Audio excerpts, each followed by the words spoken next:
Welcome to Laconia, visitor. You're here to learn about Spartan society, yes? Then I won't stop you. My name is Leonidas. I am a king of Sparta. But do not think of me as some idle aristocrat softened by luxury. When Spartans go to war, I stand alongside them, shield to shield. And my spear tastes the same blood as those of my men. Sparta is a glorious place, and you should feel honored to be here. Honored, and perhaps somewhat frightened.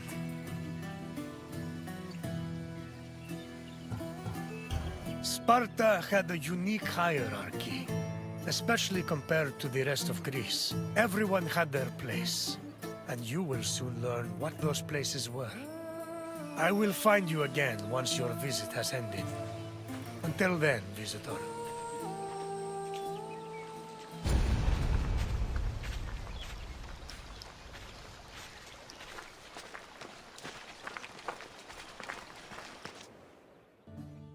Spartan society was structured around austerity, self-sufficiency, and a hostility towards foreign elements. It was divided into three social classes: citizens, Perique, and Helots.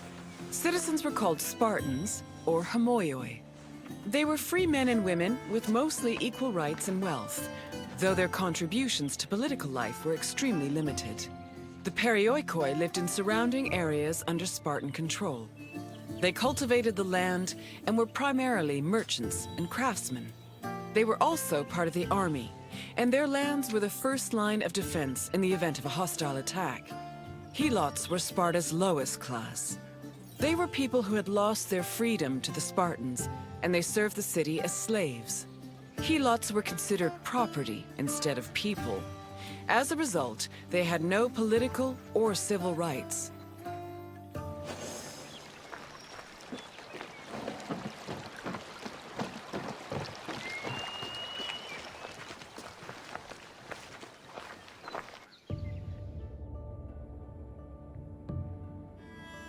Helots made up the majority of Sparta's population.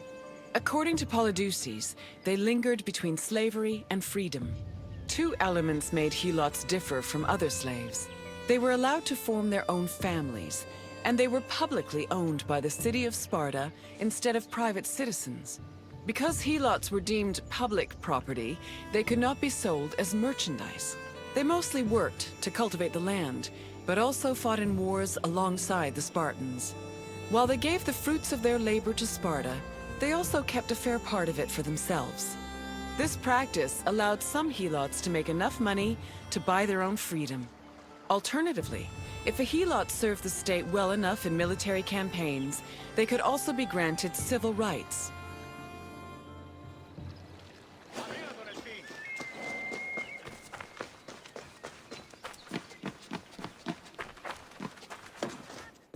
The founding of Sparta is dated around the 9th century BCE. Historical information about the city is limited, but it was known to extend into the region of Laconia.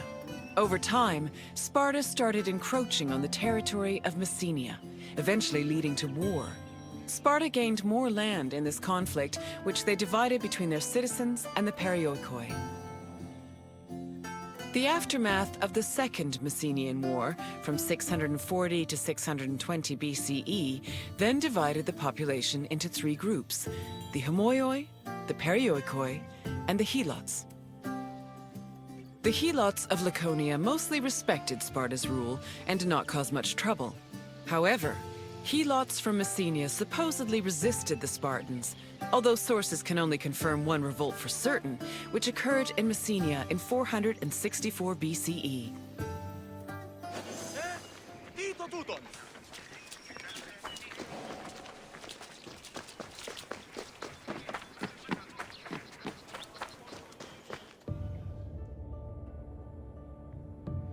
During the 5th century BCE, Helots were quite active in the army, especially during the Peloponnesian War.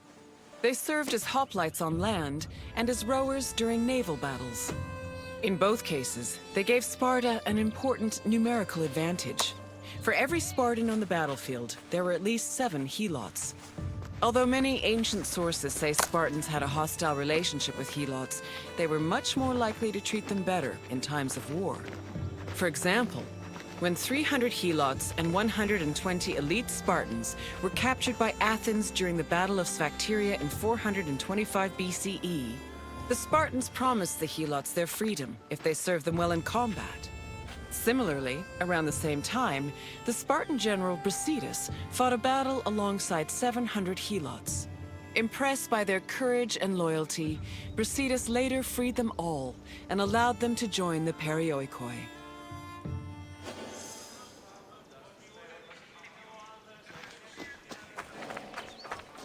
Perioikoi were another group of Sparta's population.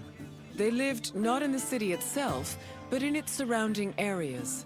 The Perioikoi were never hostile against the Spartans. In fact, both groups together were known by the collective name Lacedaemonians. Perioikic cities had their own autonomy and sanctuaries, but they were always bound to Sparta. They were allowed to develop their own local laws and economies, but could never reach a level of prosperity that rivaled their parent state.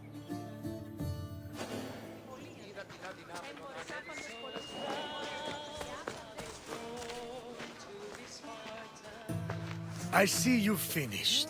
I hope you have a better appreciation for Spartan society. Nothing we do is without reason, and every man, woman, and child has a role to play. What would you like to do? Is that so? Then let us begin. During which battle were Helots promised their freedom?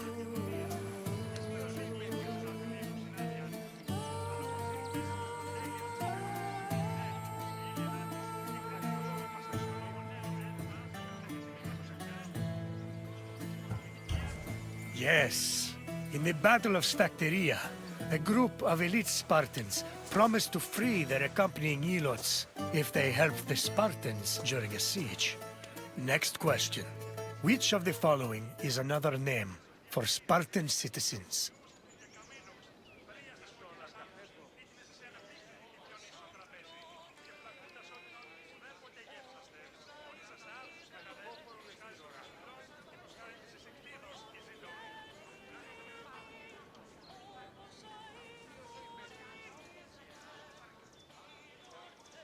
Spartan citizens were also called Omi, which meant equals. One final question. Which Spartan general freed 700 Helots?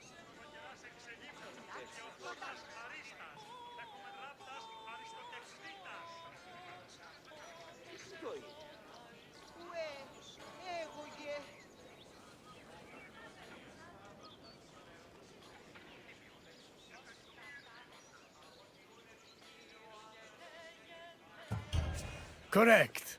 Brasidas freed 700 Helots as a reward for their exemplary military service. You passed. I'm impressed. Then you may leave. Farewell, visitor.